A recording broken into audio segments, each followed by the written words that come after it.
The first summer transfer window closes today after being open for 10 days. It reopens again on Monday, a short little break. But I am glad. I've underestimated the impact of this little window. When it was first announced, I thought, doesn't mean anything to West Ham. Liverpool and Man City will get involved in it. It's literally designed for clubs at the Club World Cup.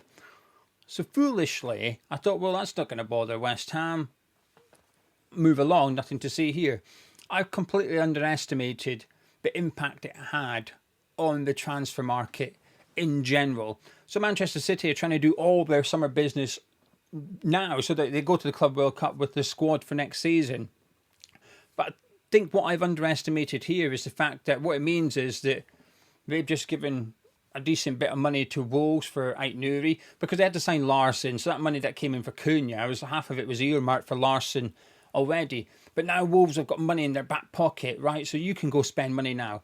Liverpool went and signed Frimpong because Real Madrid went in and signed Trent Alexander-Arnold. So there's been a domino effect. I feel like the transfer market's been quite busy already. And it's because of the Club World Cup. It's been the ripple effect of it. So now that this window's going to shut, it doesn't mean deals can't be done. You can keep doing transfers. They just can't sign until the 16th of June. Whoop-de-doo. But I'm just hoping it will start to calm things down a little bit. Because actually, the bigger the delay, the better as far as I'm concerned for West Ham. Because we were unable to get involved. There might have been a desire for Macaulay and Potter. I'm sure they are itching to get involved and start bringing their own players to West Ham. But they're not allowed because of the restrictions placed on them by those in power at West Ham United. So this transfer window has literally been an old-fashioned window, which is we can look in, and that's it. We're not allowed to participate. So I'm pleased the window's shut. I'm just hoping it calms things down a little bit and slows things down a little bit. Because if we keep going at this pace, we are in danger of getting left behind a little bit. Now, this is going to be a bitty video. Hopefully, you can stick with me as we go through. But if you're new to the channel, please do subscribe. And also drop a like on the video as well by clicking thumbs up. If we can get 1,000 likes, that would be fantastic. Changing topic drastically. Stick with me. I think there's a big correlation between emotions and expectations. You expect little and you get little delivered. I think there's a cap on how angry and disappointed you can feel. You can certainly feel those emotions, but don't think you'll reach peak frustrated you compared to someone who has high expectations or high hopes and little gets delivered. Naturally, I think you're going to feel more negative towards it. There's an element of not that you don't care, but you're just unsurprised if your expectations are low. So when I see people getting worked up about the lack of signings at West Ham, or the fact we haven't signed anyone yet, and other clubs around us in the Premier League are doing business or starting to do business whilst we're sat here, I'm a bit like, well, because I expected it. I am frustrated and I am concerned, but not because we haven't done anything. I had these frustrations and concerns last week, last month, 2 months ago. And unless we have a significant transfer window, I will still have them when the season kicks off. So my anxiety, I guess, isn't really driven by the lack of action so far. It's just West Ham as a football club, I guess, to some extent. Bringing in players might help appease me a little bit and calm it down, but we haven't done that just yet. But I can understand why people are getting worked up. And it's not to say that I'm calm and confident. I'm not. I'm concerned. This is a huge window. We get this wrong, we're banging trouble next season. But I think my expectations are just low. But there's another driving factor for that. Because my biggest concerns today, right now, as I record this, isn't the players we bring in. It's the players we sell. Because we can't do anything about bringing those players in until we shift players. And that's where my biggest concern lies. Now, I'm going to loop back to that in just a second. Before I do, I want to go and refer to a tweet that Sean Whetstone did yesterday.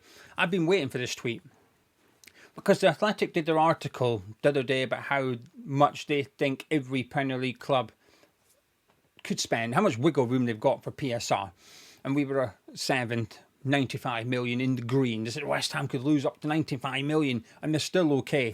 And that triggered a response naturally from the fan base, including myself. I was like, hey, there we go. another one, someone else that goes along with what I think, because I feel like, at times I feel like I've almost been a lone voice sat here. I know I'm not. I know there's loads of other people that think it, but at times I feel like I'm shouting into an empty room when I'm like, we can spend money, they're just choosing not to. So when the Athletics, I thought, oh, here we go, someone's backing me up, someone else is here, great. But I thought, well, this is going to get a reaction from the club, and the club Sean will go to the club, and the club will give him a response to the article, perhaps. Now, there's no quotes from Sean, so it could just be Sean's opinion. But I do think there's an element of it's coming from the club, because there's been quite a few days gone by. I've been waiting for this tweet.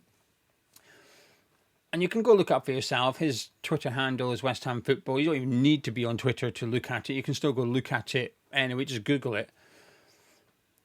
But it basically said the club, if they wanted to, could invest into the club, and that would allow West Ham to have more money to spend, but we're not going to do that. I don't know, I guess it tried to blame everyone and anyone except the owners of the football club. Now, I should make this clear. As much as I keep saying Sullivan, because ultimately he is the chairman, you can also include all the other owners in this. Daniel Kutinsky, even Trip Smith, the Golds. They're also culpable. They can also invest into the club in equity sharing, putting money into the club for us to then be able to spend now if they wanted to. They're not doing it. No one is. None of them are. None of the owners are wanting to do it. And I was joking to my friend the other day about how I remember when I was a kid, going back a long time now, but when I was a kid, I had a certificate. I think I've still got it. I think it's in here somewhere. Maybe not in this room. I think I still have it. I might try and find it, just for nostalgia reasons, if anything. But I had a certificate. I think I had one from West Ham as well, but I don't know if that's just my mind playing tricks on me. But I 100% had one from Aberdeen. And I don't know how much it cost my parents. Probably cost them 10, 20 quid or something. And I had 0.0000001% share in Aberdeen, something like that. Right, it was a bit of a gimmick, I suppose. Pay £10, you own a bit of the football club. You don't really, but you get my point. It's got to the point, I was joking to my friend the other day, I was like, we almost need to do this at West Ham to raise funds where everybody can buy 0.00001% of the football club, pay 100 quid or something, get your little certificate, but it may raise money for the club to be able to do something, because they do need to do something. They can't do what they're doing, which is plead poverty and not rectify it. It's horrendous. And it was almost confirmation bias, that tweet, which if we've got no money, we're not putting any money in, we need to sell before we buy. However, if we did put money in, we could spend. Thank you. That's what I was needing. So I go back round to the sell before we buy. I've always been critical of West Ham. This is for years and years and years now. We are crap at selling players. We've always been terrible. We are very good at retaining our best players. But as I often say, it's easy to do that when no bids arrive. Like Paqueta, we had one team come in for Lucas Paqueta. We were willing to sell him to Manchester City. But historically, we are dreadful at selling players. And it's something I was hoping would have been rectified when we appointed Tim Stein. I thought, brilliant, can this guy help us sell players? And I thought we were good at moving players on under him. We were just... The balance wasn't great, when Fornals and Ben Rama left and no one come in. That was bad. But put that to one side for 1 second. In regards to moving players on, in that window, we moved on Thilo Kehrer, Saïd Ben Rama and Pablo Fornals. We wanted to move them on, and we did it successfully. Hiring Kyle Macaulay to be the head of recruitment is a gamble this summer. And it's easy to focus on the gamble being, well, can he bring players to West Ham? But actually there's another side of that, which is, well, can he sell players? I think asking someone to do one of those things for the first time in his career is a huge risk. Now, we know Sullivan will be getting involved in negotiations and whatnot, but McCall has been labelled as head of recruitment. Graham Potter has referred to him as head of recruitment. Now, I imagine it'll be, that's his job title, his job spec. If you were to rename his title to give it to reflect the job specification, it would be head of player identification. I'd imagine that's his job. And Sullivan continues with negotiations. But if we're going to rely on this guy who's not done this role before to be in charge of bringing players in, who's in charge of moving players out? Because you can't put it at his door. He's already sort of learning on the job once. You don't want to do it twice. So is it Sullivan's job? Well, it better not be, because as stressed, we are crap at selling players, and we have been, whilst David Sullivan has been solely in charge of transfers. And sometimes it's not the end of the world, because we might not need to sell players, might not want to sell players. But actually, we end up in a situation like this, and this day was always going to come.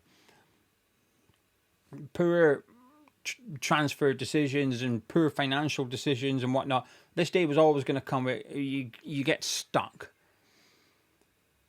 And you can't, well, you can buy your way out of this. You can plough, if they wanted, they could plough 90 million into the football club in equity shares. But they're not going to do that. So you can't buy your way out of trouble. They won't buy their way out of trouble. So you're going to have to sell your way out of trouble. Well, we're just not very good at it. Because there's already been a bit of transfer activity. We've had one offer from Mohammed Kudus, or an inquiry from Mohammed Kudus, which was well below our evaluation. We've rejected it, and Chelsea went, all right, we're off. That was it. There was no round two of negotiations. They just went away. And that's why I keep saying it. What if we don't sell anyone? What we're going to do if no one bids 60 million for Mohammed Kudus?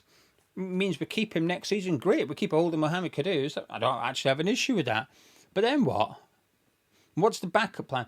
We don't have a lot of players worth a lot of money. And those that are, we want to keep some of them. And the ones we want to move on, no one wants them. We have a big problem. So my biggest fear right now, today, isn't buying players, because I can't get to that point because we're unable to buy them. My fear and worry right now is our inability to sell players. Aguerd will go eventually. I'm quite confident of that. But we need him gone yesterday.